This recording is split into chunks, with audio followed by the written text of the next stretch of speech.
Namo tassa bhagavato arahato samma sambuddhassa. Namo tassa bhagavato arahato samma sambuddhassa. Namo tassa bhagavato arahato samma sambuddhassa. Buddhang saranang gacchami, Dhammang saranang gacchami, Sanghang saranang gacchami, Dutiyampi Buddhang saranang gacchami, Dutiyampi Dhammang saranang gacchami, Dutiyampi Sangham Saranang Gacchami, Tatiyampi Tatiyampi Buddhang Saranang Saranam Gacchami, Gacchami. Tatiyampi Dhammam Dhammam Saranang Saranam Gacchami, Gacchami. Tatiyampi Sangham Sangham Saranang Saranam Gacchami. Gacchami. I wish everyone would mute your mics during this first part of the session. So I'd like to welcome all of you to this Wednesday evening Dhamma discussion and meditation practice. I hope you are able to, hope you received the email I sent out on Monday, the group mailing, which was giving the topic for tonight's Dhamma discussion.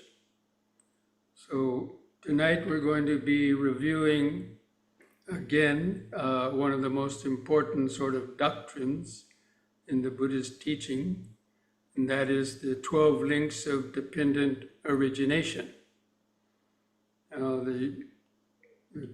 Or in the Pali, it's called the Paticca Samuppada, or the dependent origination.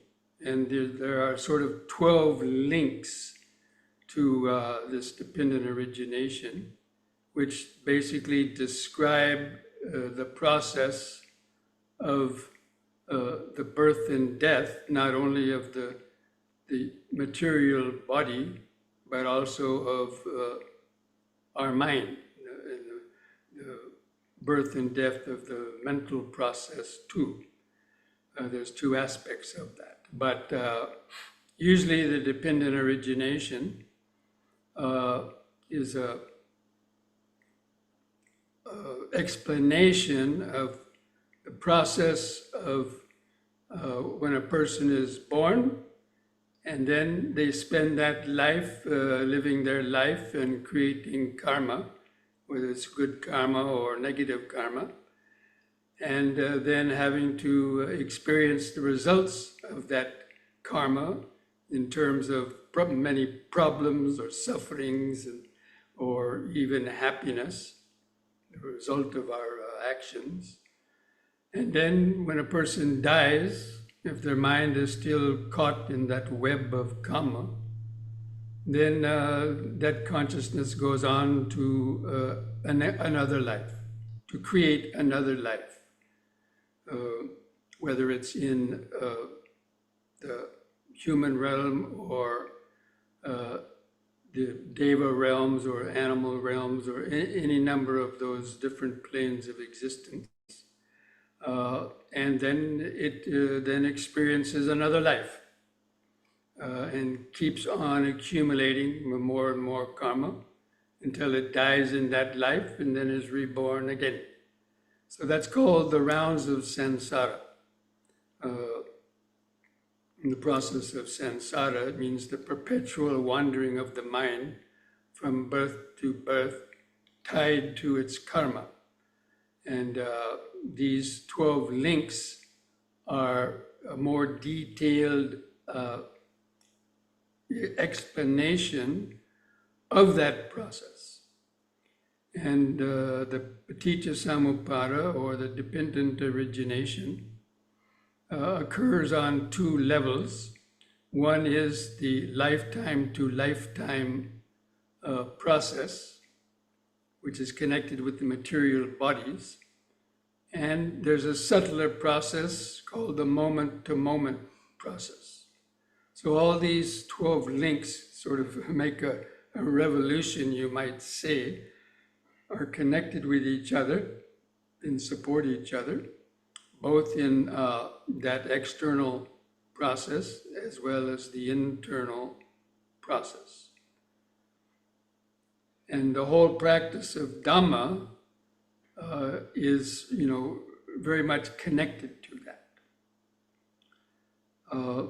I hope you were able to read those 12 links. I'm just going to basically go over that, just to recite them briefly in the way that it's normally encountered when you read the suttas.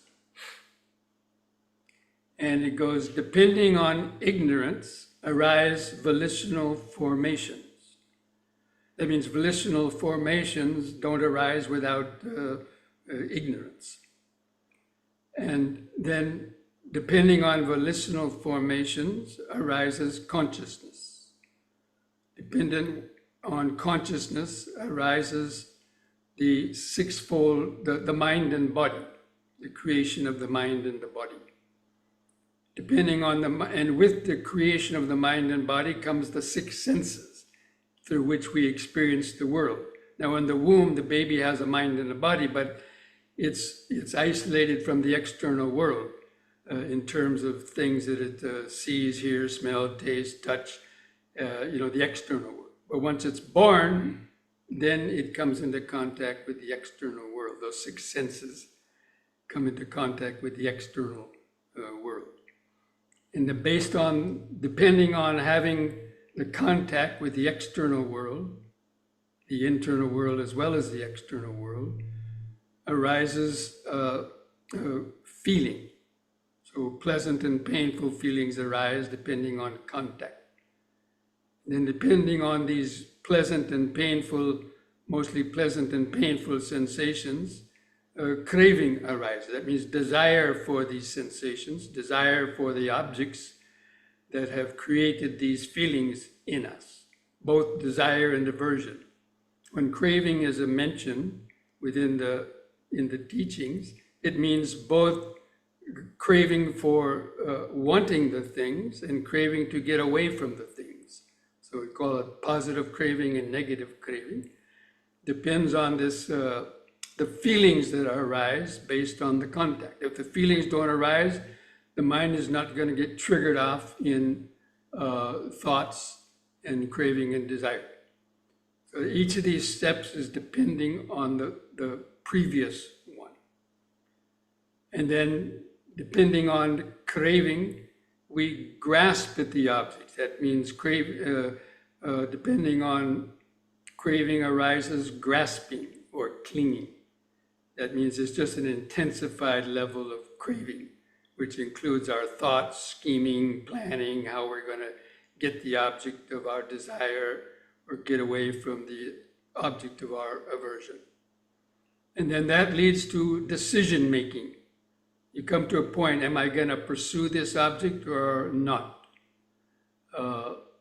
And that's called the becoming. That's the actual creation of the karma, which you decide to do something like use bad language or use kind language or kill somebody or not, or tell a lie or not, and so on.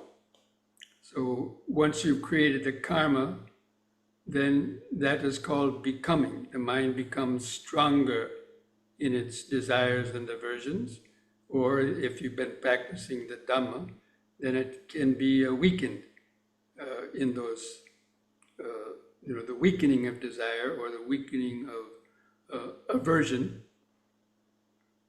So that's also a negative becoming. It means creating more suffering for yourself, and a positive becoming in which you're reducing, you're creating good actions and wholesome actions and thoughts that gradually will reduce the painful effects coming back to you. And then because of that, depending on becoming, sometimes it's called existence, but I prefer to use the term becoming, because the mind is becoming. It's getting stronger or weaker in its propensities. And because of that, if the person dies with that still in the mind, then there'll be a rebirth. And then that whole process continues. The mind gets born into another womb, and then it gets born, it comes out, and then it starts producing contact, feeling, craving, grasping, and becoming again in that life. So anyway, just in brief, that is that paticca samuppada in what is called the forward order. It means depending on ignorance, arise all of these other things, up and including old age, sickness, and death. And so, and then there's a reverse order. With the cessation of ignorance comes the cessation of volitional formations, the cessation of the ego consciousness or rebirth consciousness, the cessation of feeling, craving, grasping, becoming, birth, and then suffering, old age, and death. So that's called the reverse order. But it's each of those steps depends on the other. When one is there, the other one will follow. When one is not there, then the other one will not arise. So there's a shortened version of paticca samuppada that the Buddha gave. If you have trouble remembering all of that other things, then when this arises, that occurs. When this ceases, that ceases. That's a very simple explanation of the dependent origination.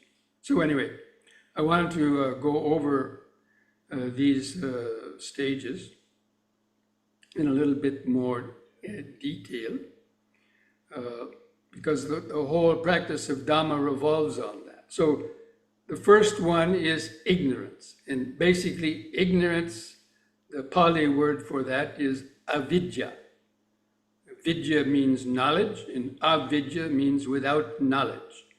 But specifically, it means knowledge about the truth, or knowledge about the mind, knowledge about the Four Noble Truths. Basically, the Buddha defined ignorance as not understanding suffering, not understanding the origin and continuation of suffering, not understanding how suffering can come to an end, and understanding the way to live, think, and meditate the Noble Eightfold Path that will gradually bring that suffering to an end, that will gradually reverse that cycle of negative becoming and create the cycle of positive becoming.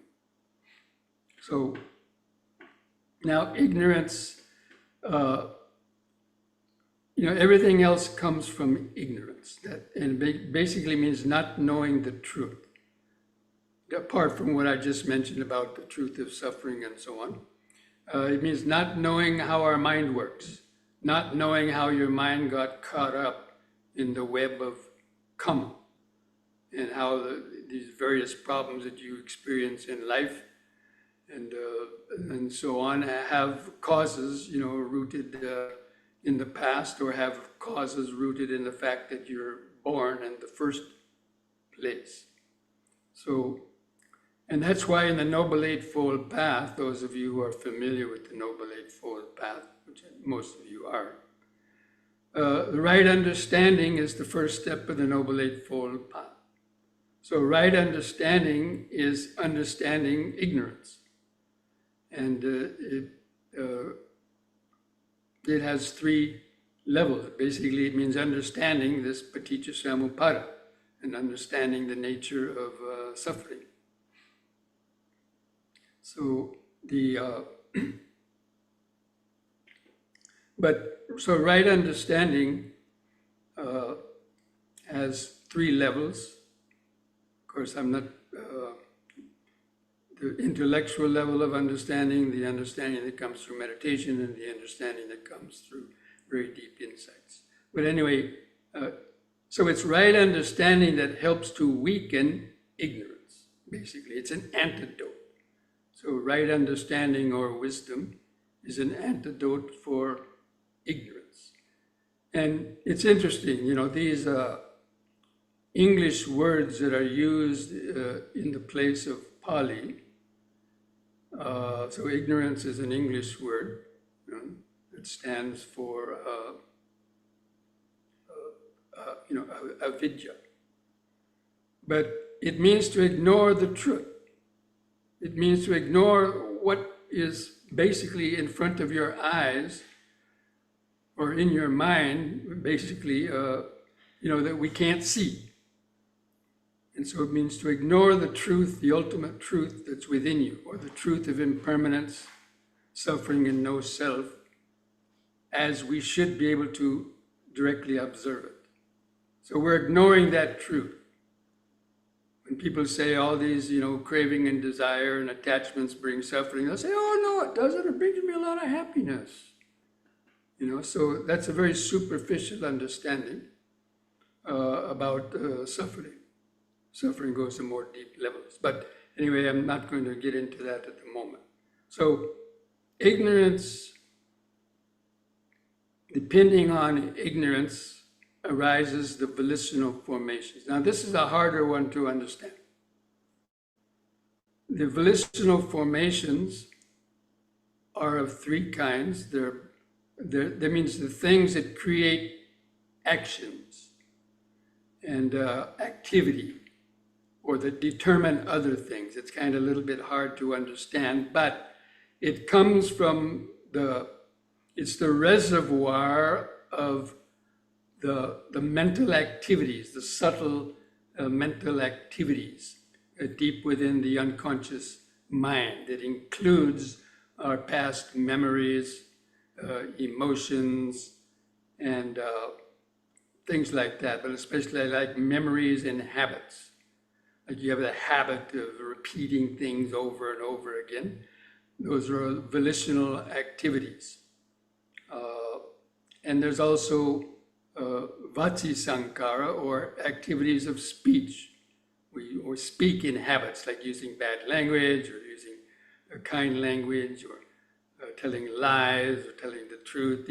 These come from these vati sankara, or habits of speech. So there's habits of body, habits of speech, and also habits of the mind. And these are carried over. It is said that when you die, in the consciousness recreates another, these volitional formations help create that consciousness, or to propel that consciousness into another existence. So depending on the ignorance, we collect these volitional activities that have come from the past life, but in this life we go on creating more of them. Every time you repeat a habit, it strengthens whatever habit is there, like the habit to tell lies, the habit to steal, the habit to abuse people, the habit of killing things, the habit of sexual misconduct, the habit of drug addictions, any kind of addictions. Now the habit of being addicted to cell phone usage, for example, or video games. All these things are habits that are going to be remembered by the mind, and they're going to produce that kind of energy that propels the mind into the future, and it propels the consciousness into the future, which even into the next moment, or the next minute, or the next hour. So, and ignorance is always behind them. So every time we do something without understanding, without mindfulness, the ignorance is there creating those volitional formations, And the sense of ego is there. With this consciousness arises the sense of I, me, or mine. So when it says arises consciousness, depending on the volitional formations, arises consciousness, it's referring pretty much to the sense of the I consciousness, that also is part of ignorance, and not understanding how this I has come to be. We're going to talk more about that later, but I'm just going to be, for this evening, talking about just a few of these stages. And if any of you have any questions based on any of them, you can, write them down in the chat box, and I'll try to answer them when we're done with this first portion. So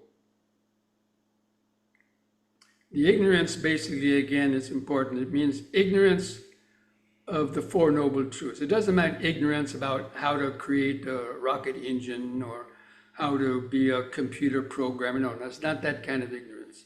Specifically, the Buddha defined it very specifically as not understanding suffering, the cause of suffering, and the cessation of suffering, and the way to bring suffering to an end. So, this paticca samuppada isn't meant to be some metaphysical explanation of the universe and something like that, as a lot of people might want to think it is. But the Buddha was very specific in when he developed this specific understanding of these 12 links of dependent origination. It's about how the process of suffering, birth, and death continues over and over again. Even modern science hasn't figured it out because they don't believe in birth and death. See, that's a problem that modern science has with the Buddha's idea.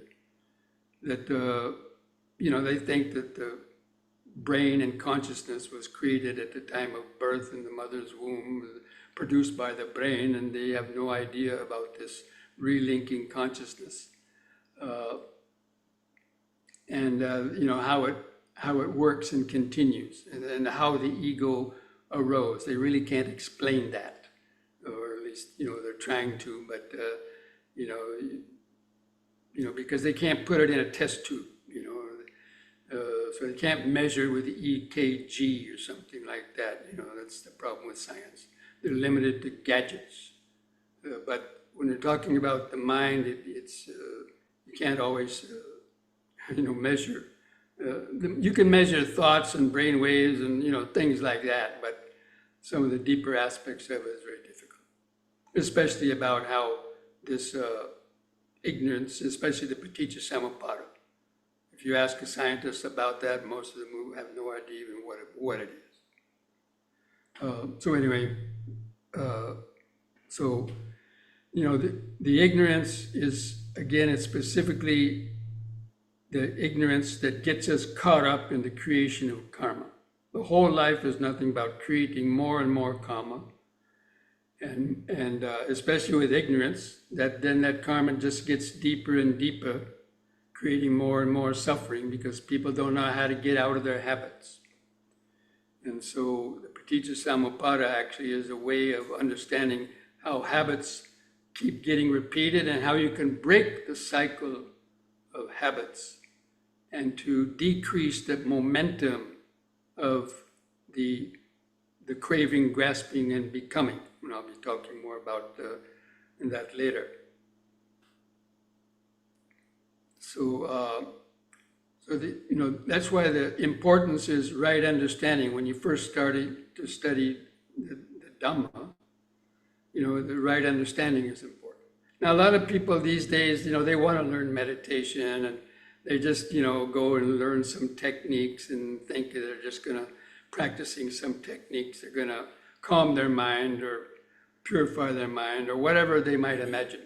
But they may not be interested in the Dhamma, because especially if they're, belief in other religions, and they think, oh, the Buddha was a religious figure, but actually the Buddha might have been a religious figure, but to me, he was a scientist. He was interested in the suffering, the cause of suffering, how to end suffering, that suffering has an end, what is the end of suffering, and how to reach it. That's a very kind of scientific basis for which he sought the enlightenment about.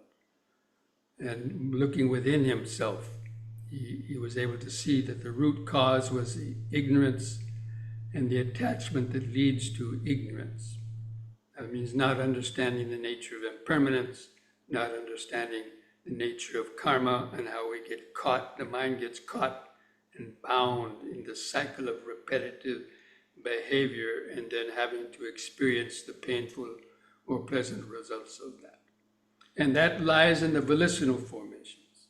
So depending on the ignorance, and we go on creating more and more ignorance our whole life.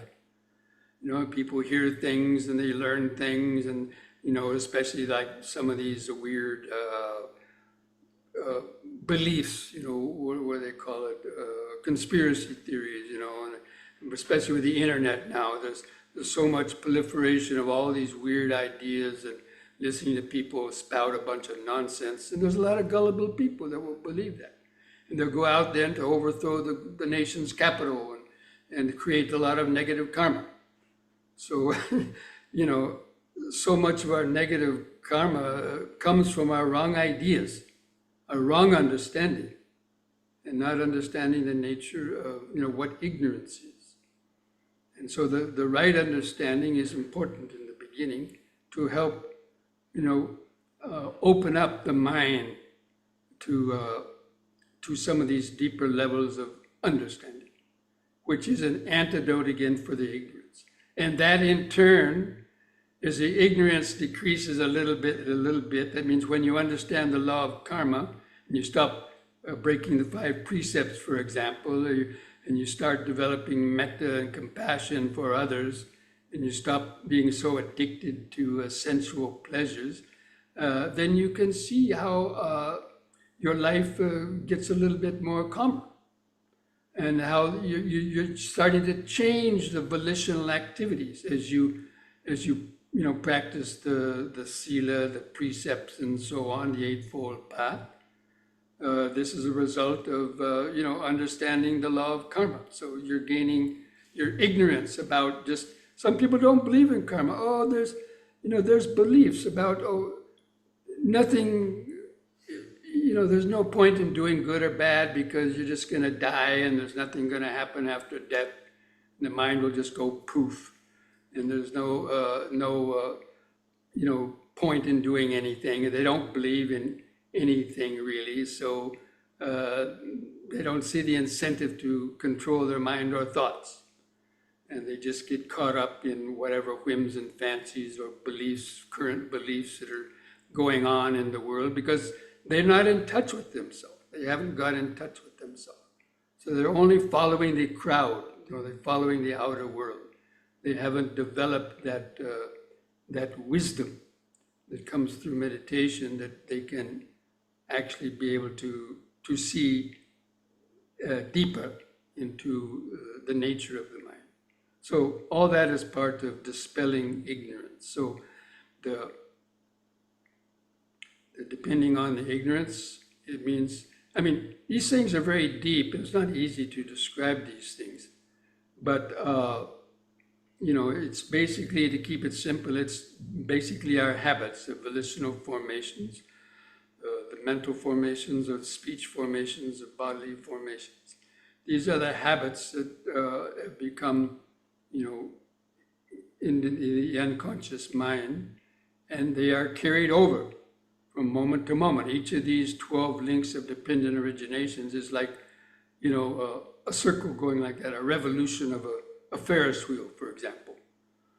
So you have a Ferris wheel and it goes down like this and it comes around to the top. So each moment of hearing, seeing, tasting, smelling, touching, and thinking is kind of like a revolution like that.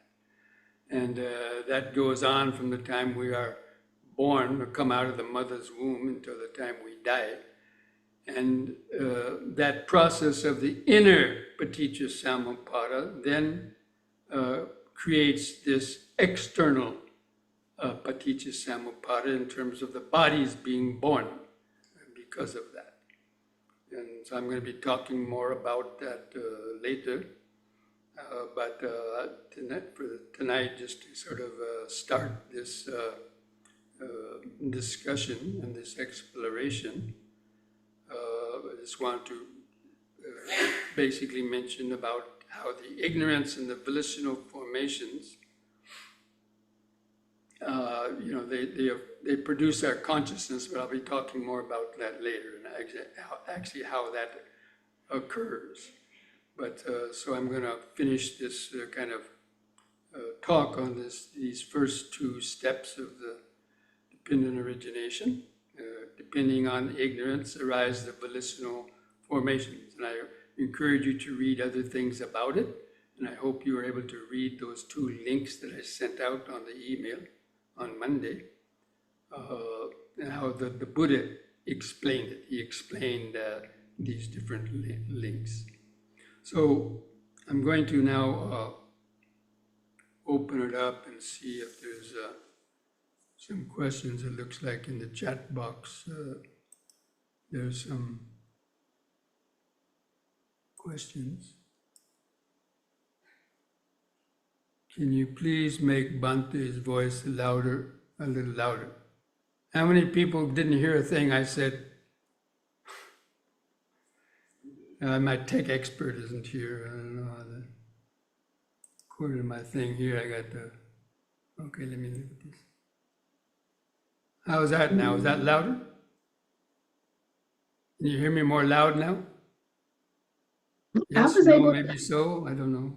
to hear. Okay, anyway, maybe turn up your own volume.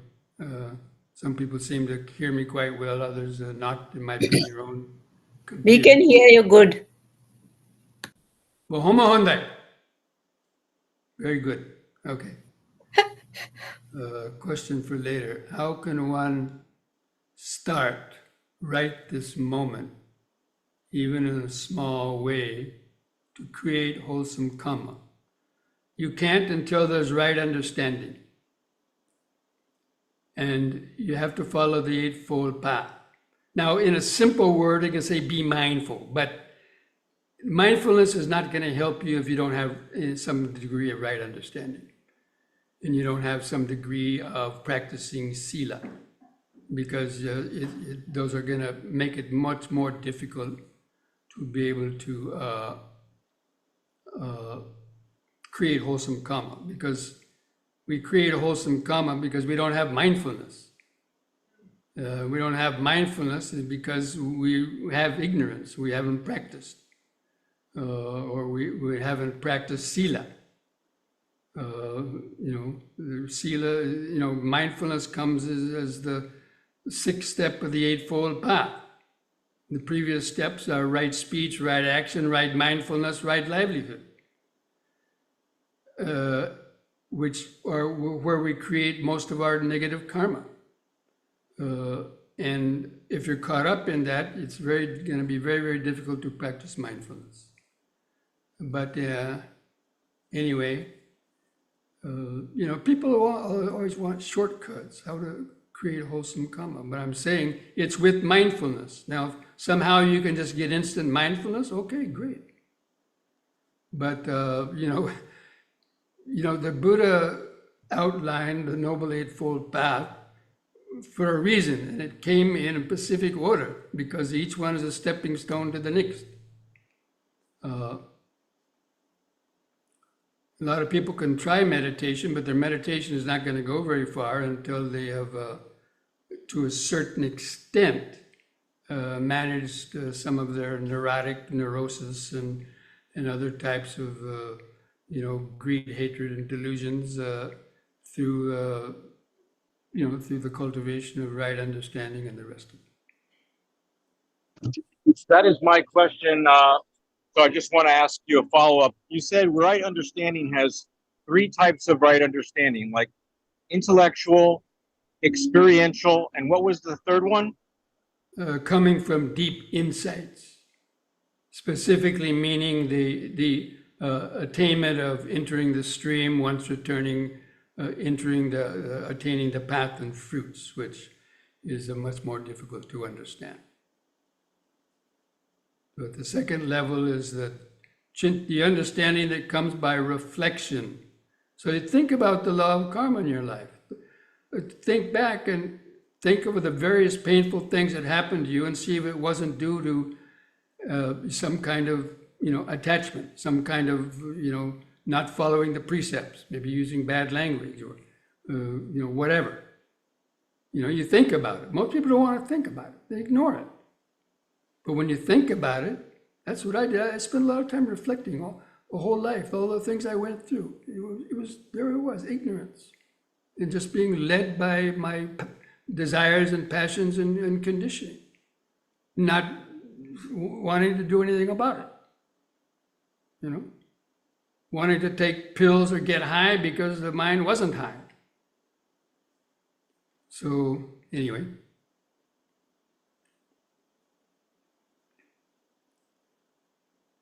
So this question, by displaying and emulating right speech, right thought, and right action, do no harm to others.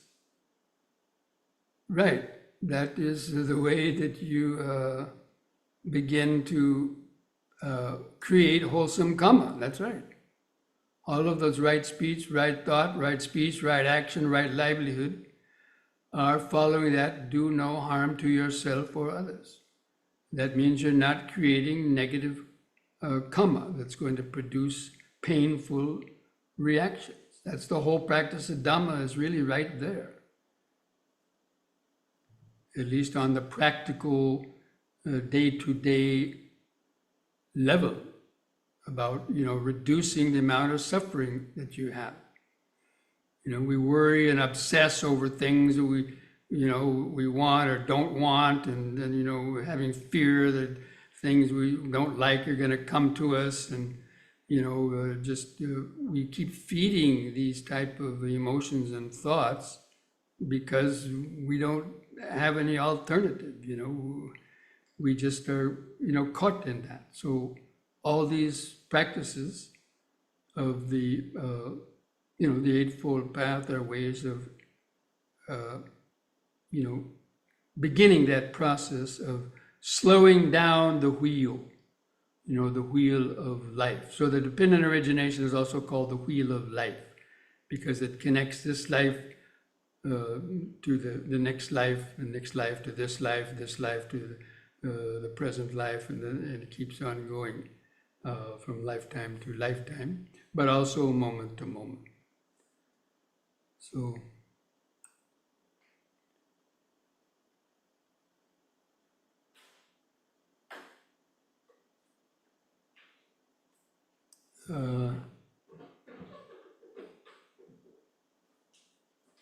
so there was a comment about the rainbow. I guess if you got my email on Monday, you might have seen the two photos of a rainbow. That was a rainbow that was right very close to our center here. And so I saw that, and that one picture was that very close, that foot of that rainbow. So there's an old saying, right? You've all heard about, the pot of the gold at the end of the rainbow, right? So I put that little comment there. The pot of the rainbow is the Dhamma. If we can find that Dhamma, then that's like finding better than finding a pot of gold.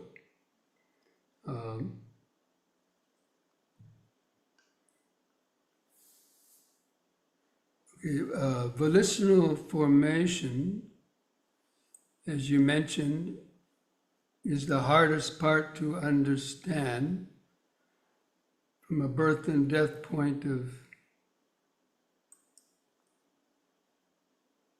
view. External paticca samuppada is volitional formation. It's a previous life karma. That's a form of energy. Yeah, it's, volitional formations are everything. That's what creates the world. Our view and sense of the world is created pretty much by the volitional formations. And it's like there's a simile given, that Buddha gave a simile of volitional formation. It's like a potter, somebody who makes pots out of clay. He has a potter's wheel, and he starts with just some raw clay, with nothing. But the volitional formations are which, when he applies his energy to that clay and trying to manipulate it, he creates anything he wants. He can create a cup, he can create a plate, a flower vase, whatever. It's depending on what the desire is, the mind will create in that. And so that's the function of the volitional formations. Because we go on creating and strengthening the volitional formations our whole life by, again, repeating the habits of whatever that we are accumulating. Wherever you're born, you pick up habits. You move somewhere else, you pick up habits over there. You pick up habits from, TV, from internet now, and all these other things. And all these are going into those volitional formations and re-strengthening them and adding to it, so that in the future they're going to keep producing more and more, create our world, basically. And that's the energy, that's like fuel for the tank. But the becoming that we're going to talk about later, I think the ninth step of the Paticca Samuppada is becoming. I said that's the creation of karma. Now that goes back in and becomes the volitional formations.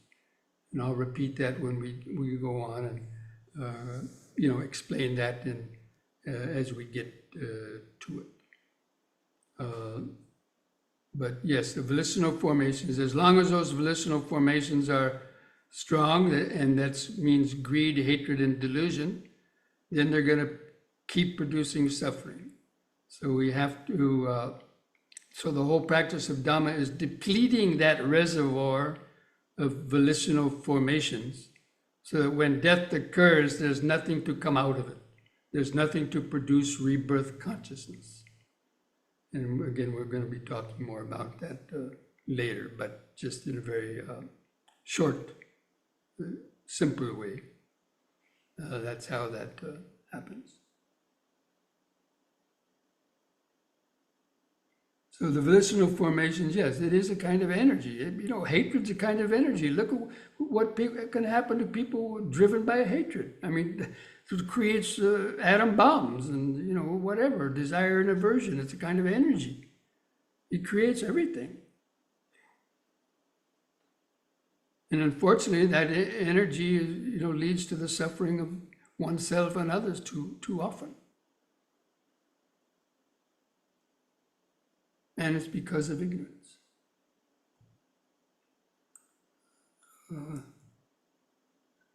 I never received the email on Monday with this evening's lesson, although I do have information on it. Okay.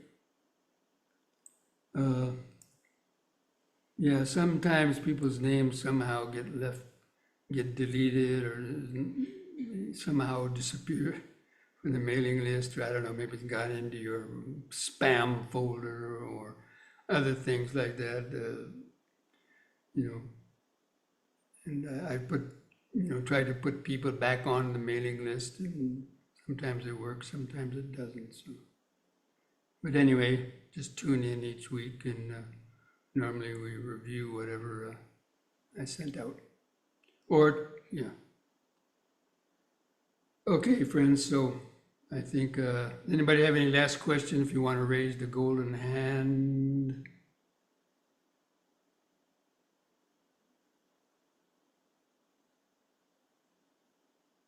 Going once, going twice. Oh, there's a golden hand. Suzanne. Unmute yourself. Thanks, Bhante. Please speak loudly because I have difficulty. Okay. The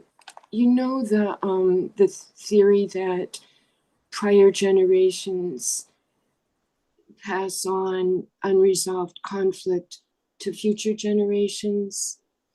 And so there are times that people experience things that are that are bigger than they are, and it's not theirs. And I wonder if you might want to say a word about that in relationship to karma. You know, I know in my own genealogy, there was 15 or 20 generations worth of really early deaths, leaving offspring very vulnerable. And so I can only imagine the grief that got handed to the next generation and the next and the next and Because the it's in next. DNA. It DNA is is, connected with their karma. right, And it's exactly, passed on. exactly, exactly. And then the whole new theory of epigenetics, when we're able to do the work, however that unfolds, then the DNA is not quite as loaded for the next generation. Yeah, we can But change our DNA. Like yeah, there's a gene for anger. And if we learn how to practice metta and overcome our anger, we can change that gene. So it but the may not be question, operative in the next life. that I have, Bhante, is sometimes the work feels really big and large, and it doesn't feel like it's mine. Now I could be denying that. I could be denying that, but sometimes I just think it's Well, it's generate. not yours. You've created yourself. So in the deepest sense, I'll talk more about this later, but the Buddha said none of this is ours. We claim it because we have ego consciousness and we keep on identifying with it and this and that and feeding these things. That's why a liberated person, when they totally drop the ego, then permanently, then the suffering doesn't come back to them. I mean, things would happen to them, but they're mentally not going to be suffering, and they're not going to be creating more karma about it, and so on. Anyway, karma is one of the very deep subject, and it's not easy to explain in just a few sentences.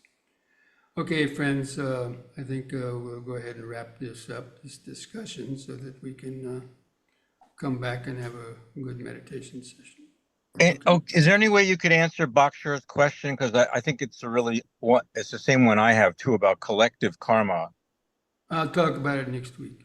Okay. But basically, collective karma is that you're born a human being, right? That's collective karma. You could have been an animal, and that would have been your collective karma, to be born as a cat or a dog or something else. That human beings have certain similar traits. And we've accumulated those to be born again. So in that way, we're going to have to experience the kind of karma connected with human life. And also, again, with there's so many past lives, and like if you're born in over and over again, just like being an American. That's your collective karma. Now, if you go to a Muslim country, they might hate you, or they might do something to you because they don't like Americans. So somehow your karma got you born as American, so you got the collective karma that may come from being an American, or being a Jewish, or being a Muslim, or being anything. Being a woman or being a man. There's collective karma connected with that. Not maybe you individually, but the fact that you're born into a group and there was karma for that now you're experiencing, painful situations just because you belong to this certain thing, but you got born there, and that was from your past karma. But these things are very difficult to understand for the ordinary person. That's why, these discussions could go on ad infinitum, and people still wouldn't be satisfied.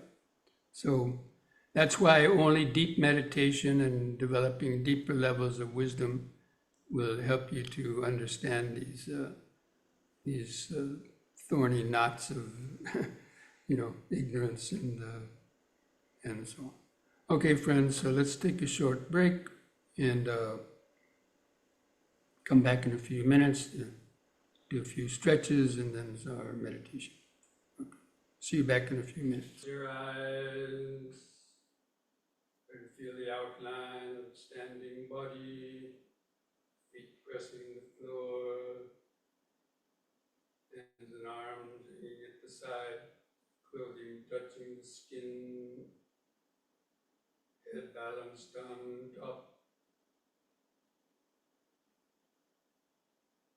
And begin some deep, slow breathing, taking 2 or 3 seconds to expand your abdomen, rib cage, and upper chest, holding the air in the lungs 2 seconds, and slowly breathing out, feeling the last bit of air go out.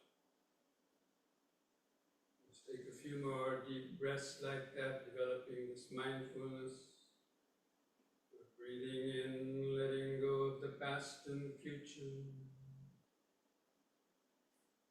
Breathing out, standing here and now.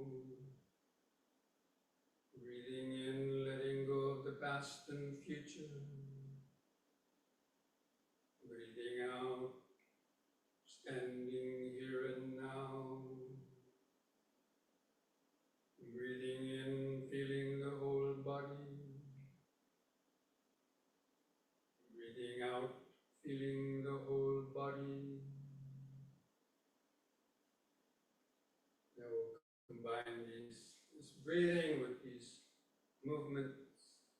On the next in-breath, raise the arms over the head, interlock the fingers, turn the palms up, straighten the arms, stretch your head back, stretch upwards, stretch. Release the fingers, out breath, arms back to the sides. Again, in-breath.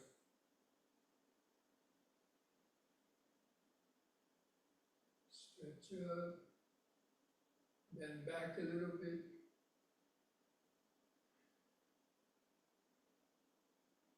Out breath.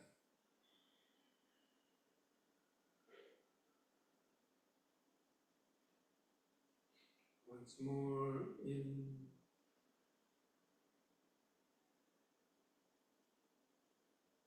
Pull that upward stretch longer, bend back a little more. Feel the sensation.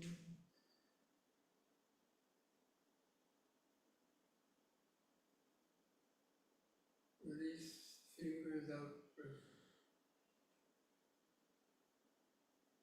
Close the eyes, feeling the body. Feel the increased sensation, especially in your hands and fingers. Feel the clothing touching the outer skin. Just remember standing,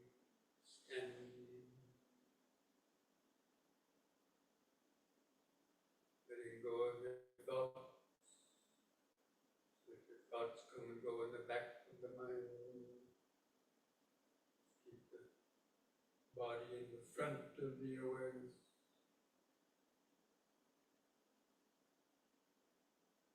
On the next in-breath, lift up on the balls of the feet, raising hands over the head in this way, facing the hands toward each other, stretch up. Out breath.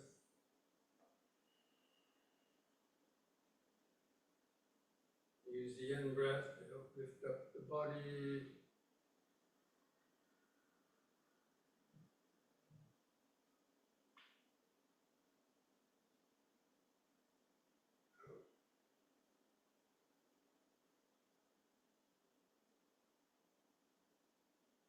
In.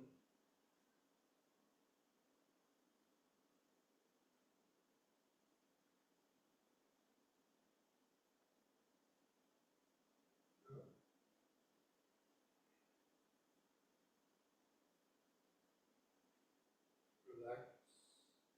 close the eyes, feeling the increased sensation, life force sensation, tingling sensation, itchy sensation.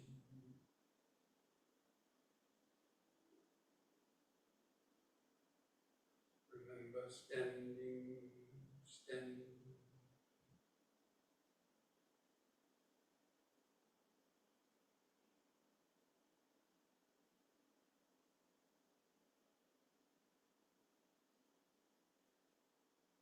And next we'll do the side bending, in breath, and hold the arms up. Keep the fingers and arms straight, close to your head. The out breath, bend over the right side.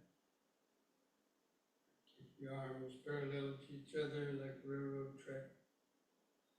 In breath, lift up. And the other side, out breath.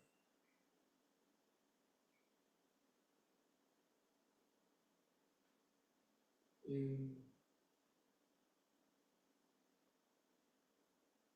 out.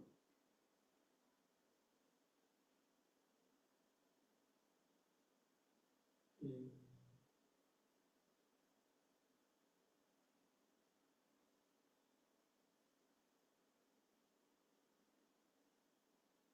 Once more to each side.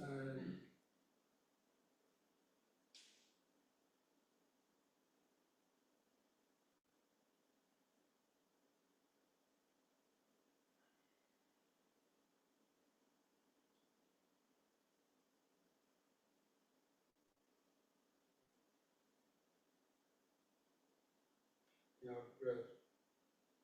Lower the arms, close the eyes. Feeling the body, feel the outline of the body in the mind's eye.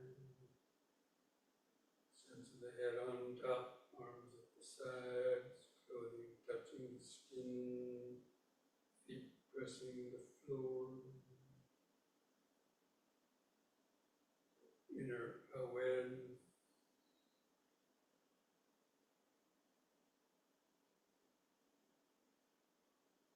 Whatever thoughts might be going through your mind, that's volitional formation, desire to move, and all those sensations that you're experiencing are also a result of volitional formation.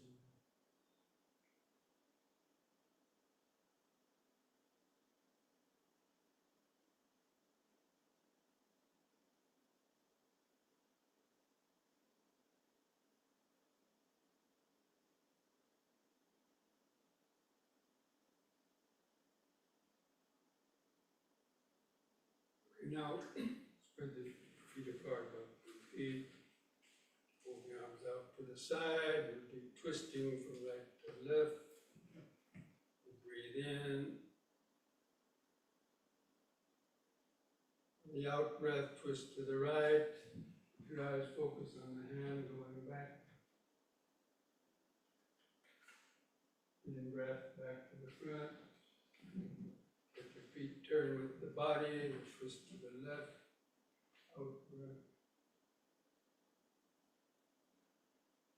In breath, front. Keep alternating sides like that. Breathing.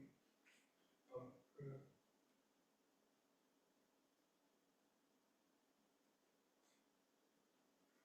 In.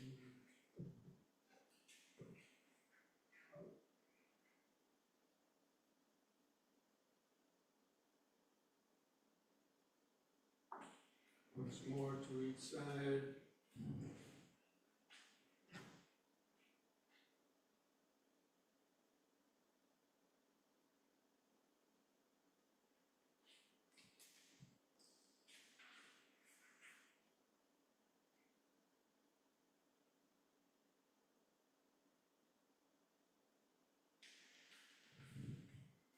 Lower the arms. Close the eyes, feel each foot pressing the floor. Don't give the mind time to wandering thoughts. The body's always here and now.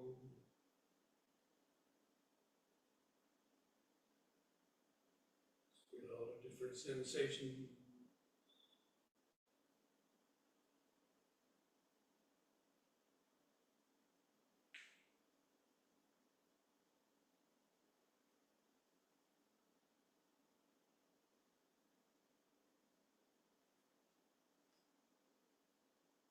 And any thoughts or urges you have in the mind, mano sankara, volitional formation.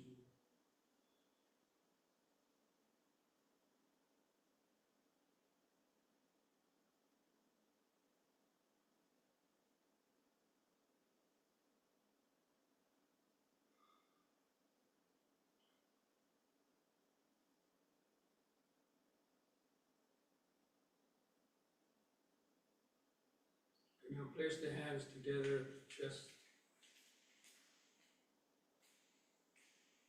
In breath, raise the hands over the head. In the out breath, lower the hands to the chest and bend your knees and lower the body down as far as you comfortably can. Feel the stretch in your hips and knees. Keep the back upright. In breath, all the way up. Feel the leg muscles pushing the body up. Out. Come down a little more.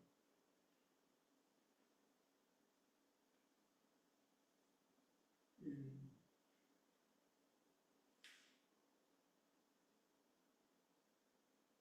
Out.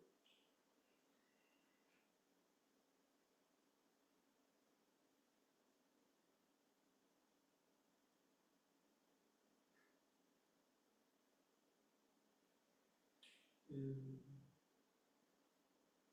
Out breath. Close the eyes. Feel each foot pressing the floor. With hands and fingers hanging at the side.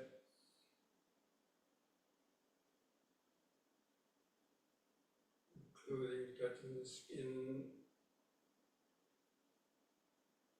All those are contacts producing feelings. Contacts of clothing rubbing against the skin. Produces the sensation. And produce thoughts about it. Depending on contact, arise feeling.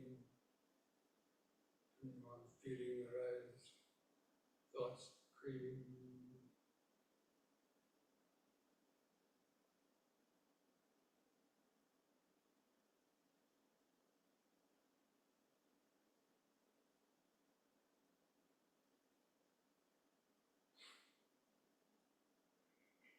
Now we'll do backward and forward bending, keeping the legs apart, but spread them a little more apart, wider the better.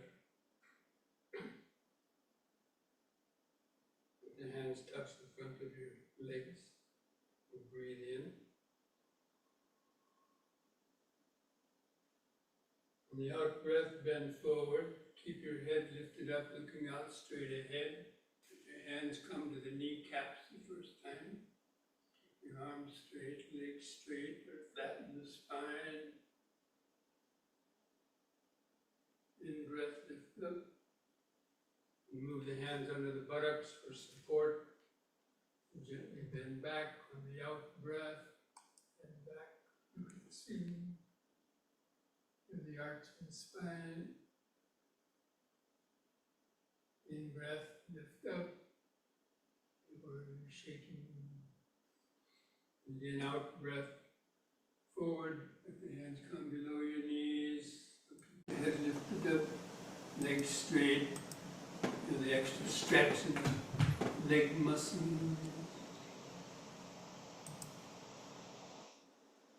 In breath, lift up. And bend, out breath. Be careful. Bend back a little more.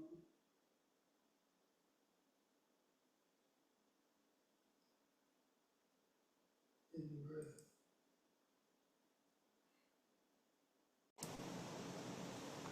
The out breath.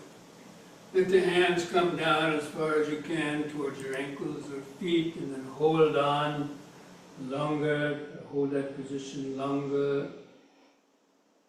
Let the little bones in the lower spine stretch out. Feel all the sensations.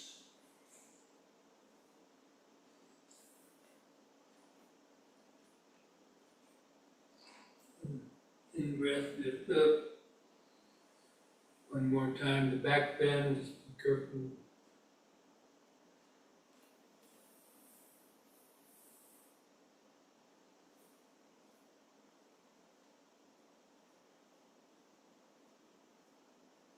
In breath, lift up. On the out breath, relax the shoulders and arms. Close the eyes, feel each foot pressing the floor. And feel the outline of the body in the mind's eye. Clothing touching the outer skin. Life force sensations under the skin.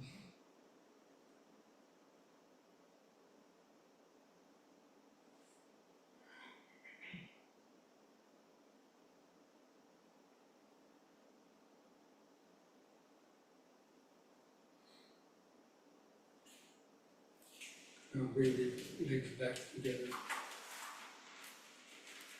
So one last exercise, the head turning from right to left. On the in-breath, turn the head to the right. Look over your right shoulder. The out-breath, turn 180 degrees back to the left. Over the left shoulder. In-breath, the right.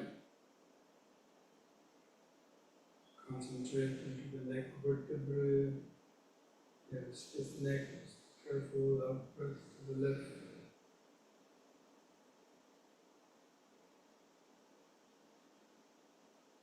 In right.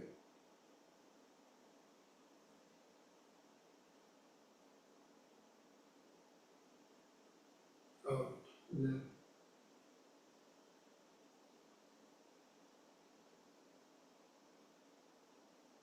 On the in breath, let the head stop in the center. Feel the whole body vibrating, pulsating with activated life force.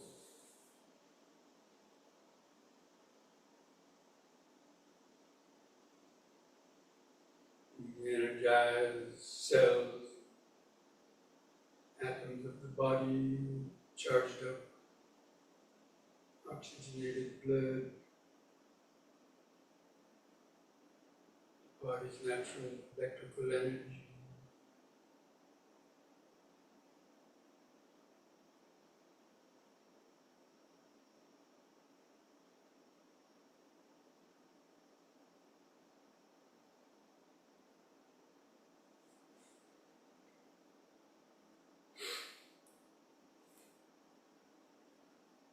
Okay, now let's come back to our seats, get ready for the meditation.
Just keeping the back straight.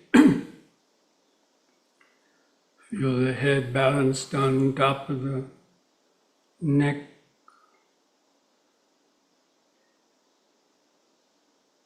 Keep your chin lifted up, level with the floor.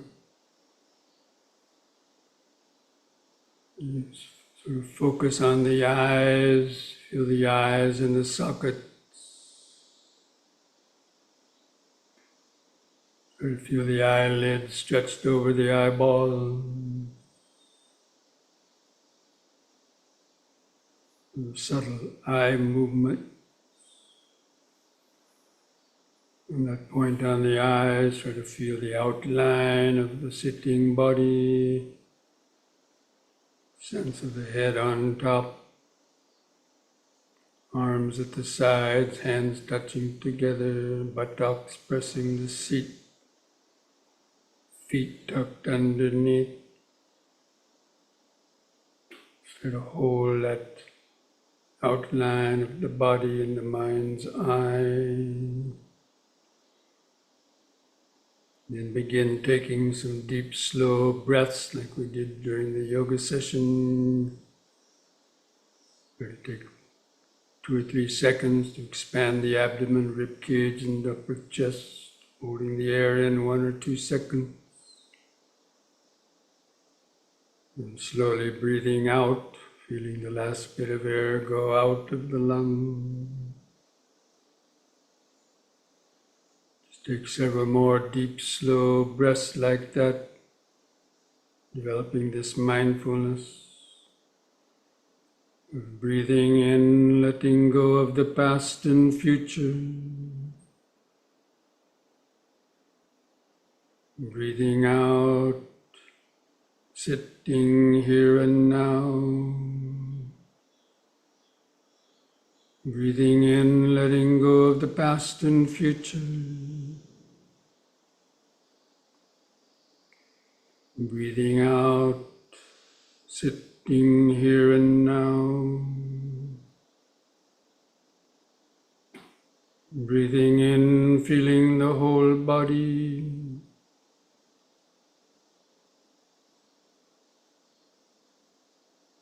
Breathing out, feeling the whole body. Now we're going to count the breaths from 1 to 10 to develop a more continuous concentration on the breathing. I'll do the counting for you. Just try to follow that with your breathing and concentration.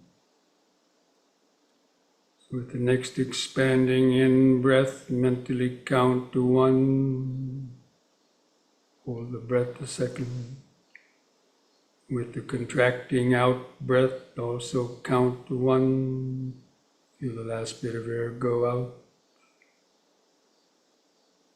And the next in breath, 2.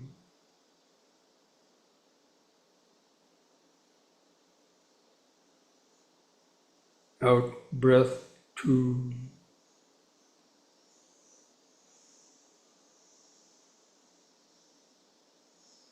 In 3.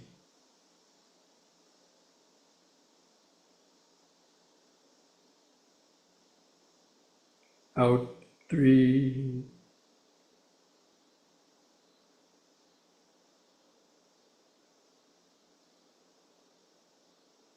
In 4.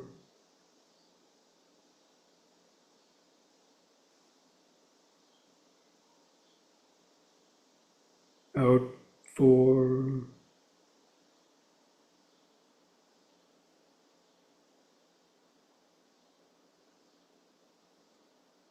In 5.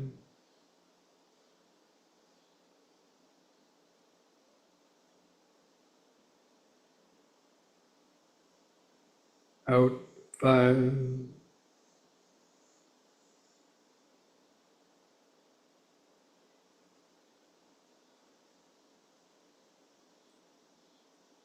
In 6.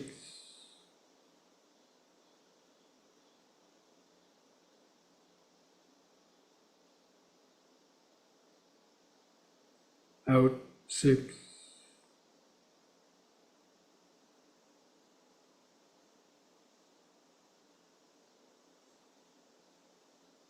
in 7,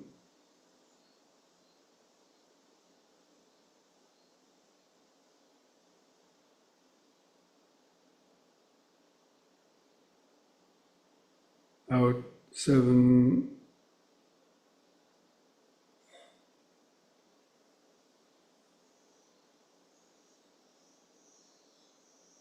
in 8,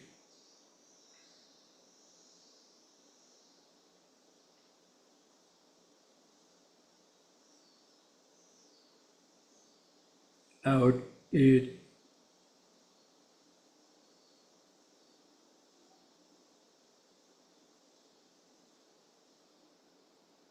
in 9,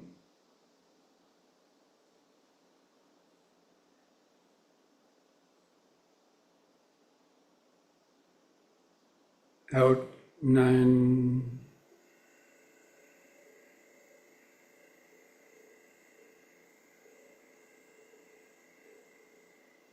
in 10,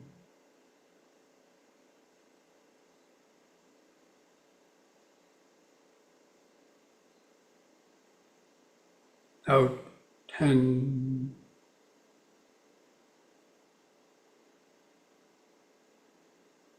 If you like, you can try counting the breaths from 1 to 10 again by yourself without my prompting. See if you can make it to 10 without the mind going to sleep or getting lost in thought. If the mind does get lost in thoughts and you lose your counting, start the counting again at 1. See if you can make it up to 10 breaths without the mind getting lost.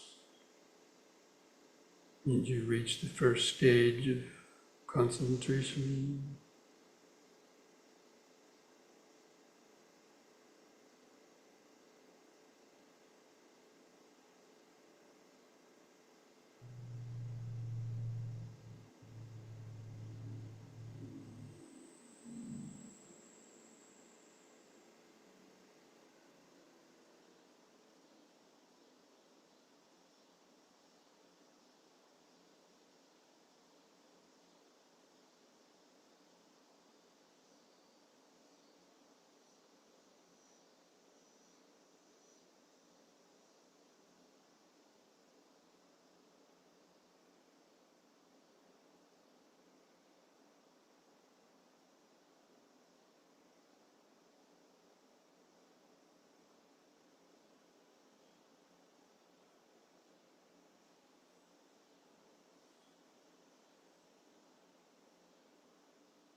If you were able to count to 10 without the mind getting lost, or if you had enough of the counting, just discontinue the counting, let the breathing go back to its uncontrolled, shorter, irregular rhythm. Continue to feel the breathing.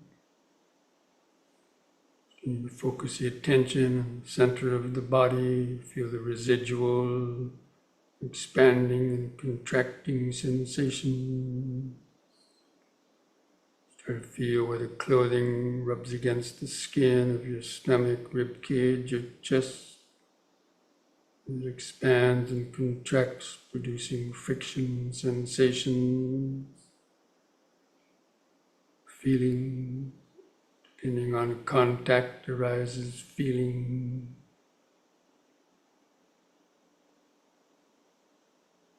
You can observe those two steps of the Paticca Samuppada.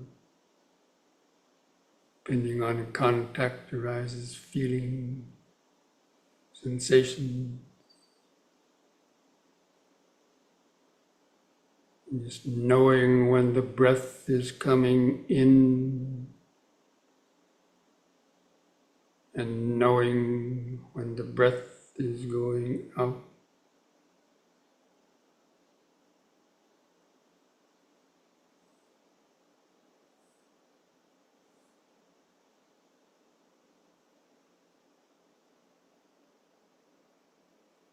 Try to have the feeling of being a scientist looking down through a microscope. Just tune into the 4 phases of each breath cycle. The expanding in breath and the brief pause. The contracting out breath and the brief pause.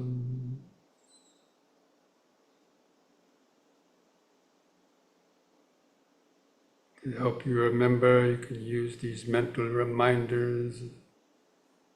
In sitting, out sitting, in sitting, out sitting. The connection to the continuous present moment of the body, the breathing body, which is the home for this mind.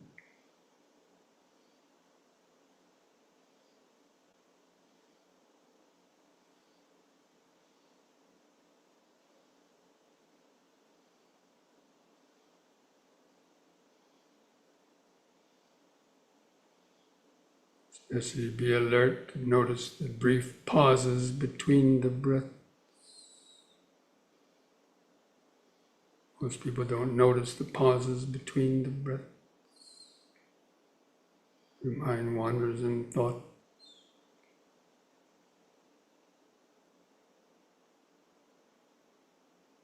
The pauses between the breaths, feel that outline of the body, silent awareness.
Be alert for thoughts sneaking up in the mind to steal your attention away.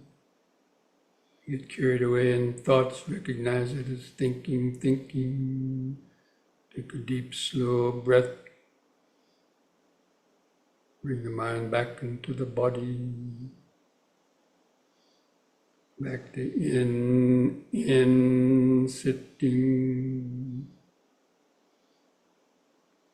Out, sitting.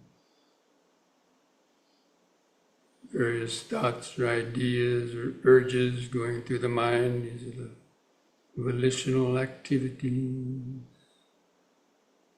Desire to move.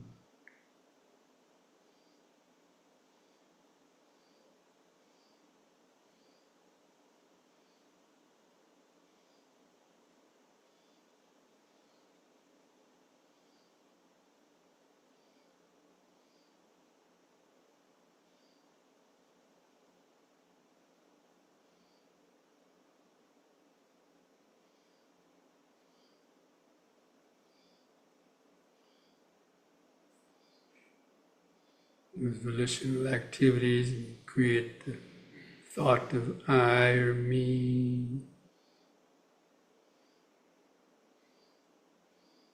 Just consciousness, ego consciousness.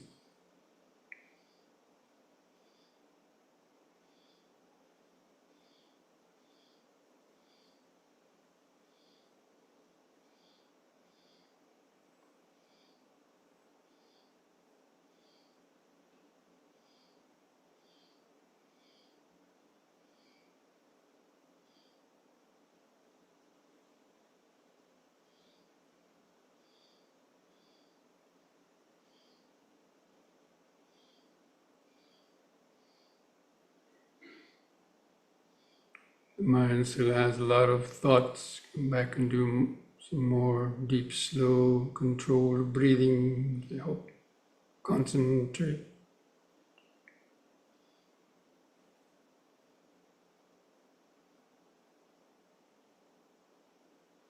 If the mind is calm enough, centered enough, it's gradually opening up to feel the various contacts. Even the sound of this voice is a contact on your ear, producing a feeling, hearing.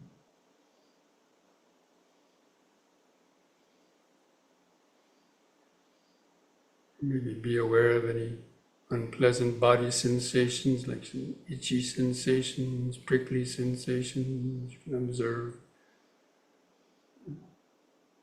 aversion, volitional desire to get rid of it. Any pains arise.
Breathing in, sitting. Breathing out, sitting. Keep regrounding, recentering in the present moment. Just noticing more and subtler contact, sensation, the thoughts generated from them.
We can contemplate how ignorance produces the volitional formation,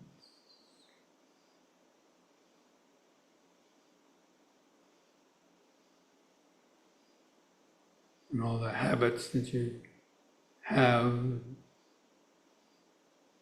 just repetitive habits, volitional formation.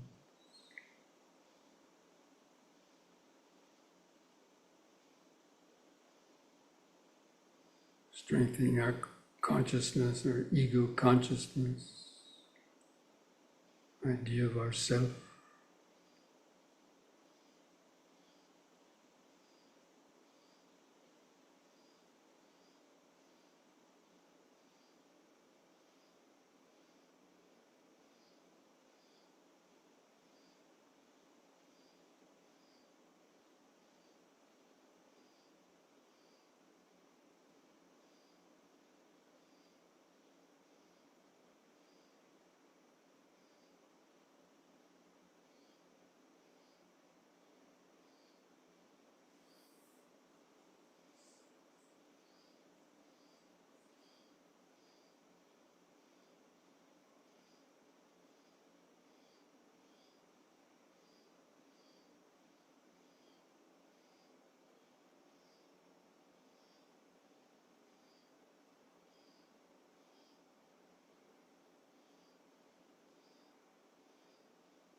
What feelings or thoughts arose due to that sound contact? Depending on contact arises feeling, thought.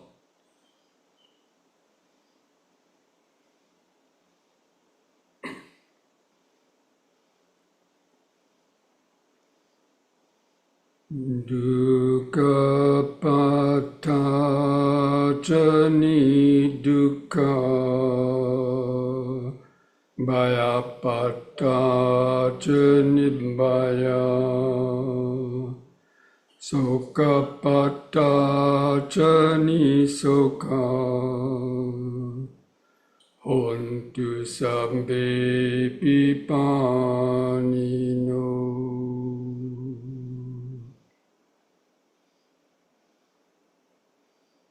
May the suffering be free from suffering.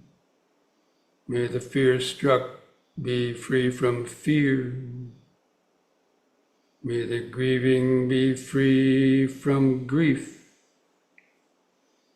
In this way may all beings live with mindfulness and wisdom.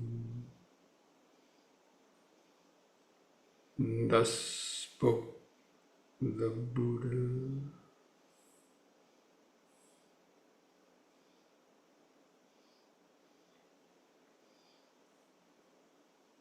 When we finish, I invite you to join in chanting the word sadhu 3 times slowly. We do the chanting of sadhu on a long out breath. Feel those vibrations in the body and mind. So take a deep breath.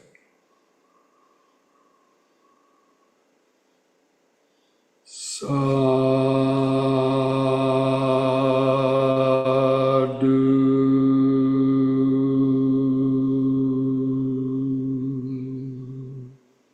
Breathe. Sadhu.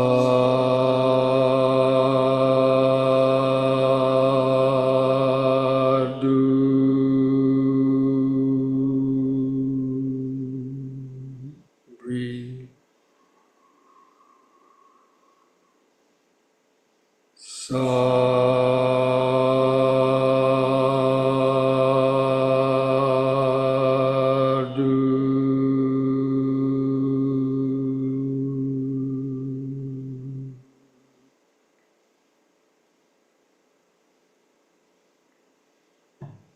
Now place your hands at the edge of your knees. And take one more deep breath as you breathe in. Pull the hands against your knees to arch the spine back. Look up at the ceiling.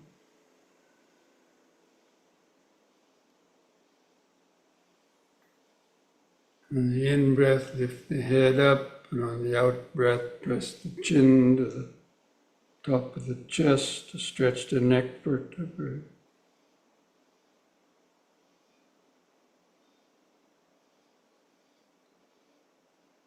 Lift the chin up level on an in-breath.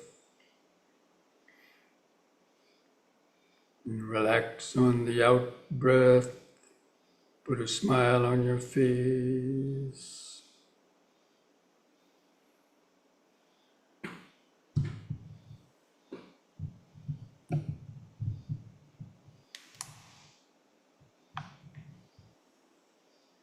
Okay, friends.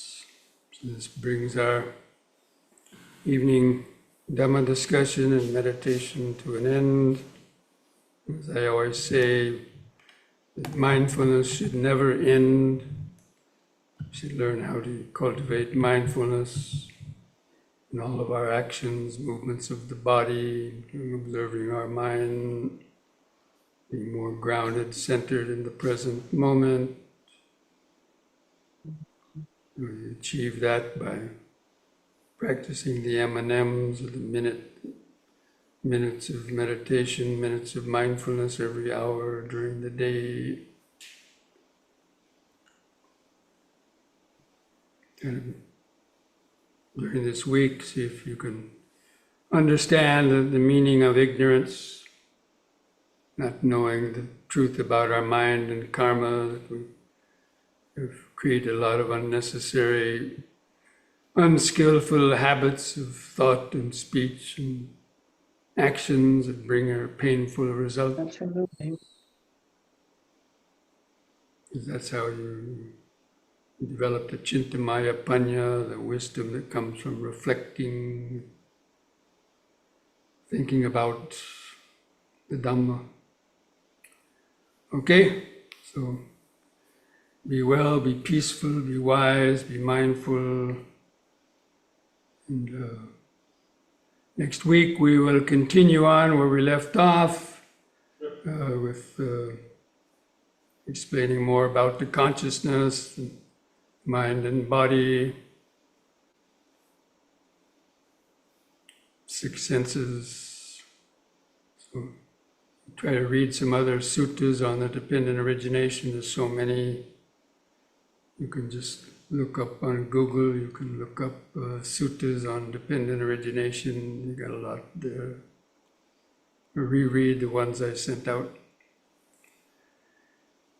Okay? So mindfulness a day keeps dukkha away. Adhu. Namo Buddhaya. Namo Buddhaya. Thank you, Bhante. Thank you, Bhante. Thank you, everyone. Thank you. Okay. Good night. Thank you. Good night, Bhante. Good night, everyone. Good night. Good